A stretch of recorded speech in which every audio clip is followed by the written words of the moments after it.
This channel does not promote any violent, harmful, or illegal activities. All content provided by this channel is meant for an educational purpose only.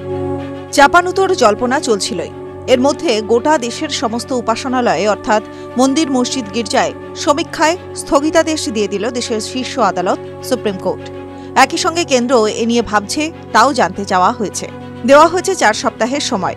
তার মধ্যেই কেন্দ্রকে নিজের অবস্থান জানাতে বলেছে শীর্ষ আদালত। একই সঙ্গে এও স্পষ্ট করে বলে দেওয়া হয়েছে সর্বোচ্চ আদালতের শুনানি হওয়া পর্যন্ত দেশের কোনো নিম্ন আদালত নতুন করে কোনো পিটিশন গ্রহণ করতে পারবে না।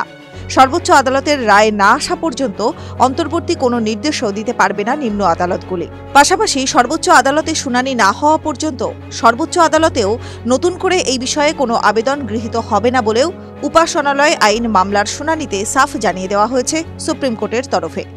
একই সঙ্গে মসজিদের উপর বৈজ্ঞানিক বা অবৈজ্ঞানিক কোনো রকম সার্ভের অনুমতি দিতে পারবে না কোনো নিম্ন আদালত। এই নির্দেশও দেওয়া হয়েছে সুপ্রিম কোর্টের তরফে।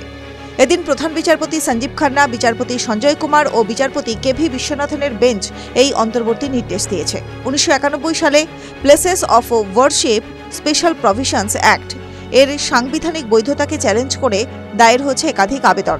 বর্তমানে সেই সমস্ত আবেদনেরই শুনানি চলছে দেশের শীর্ষ আদালতে। এদিকে বর্তমান আইন বলছে কোনো মন্দির, মসজিদ বা গির্জার চরিত্র পাল্টানো যাবে না। স্বাধীনতার সময় থেকে যে মন্দির, মসজিদ, গির্জা যেখানে ছিল সেখানেই রাখতে হবে। কিন্তু আইন বদল চেয়ে মামলা হয়, এমনকি দেশের নিম্ন আদালতগুলির একাধিক নির্দেশ নিয়ে জলঘোলাও হয় বিস্তর।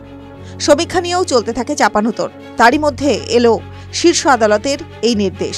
TV9 Bangla digital.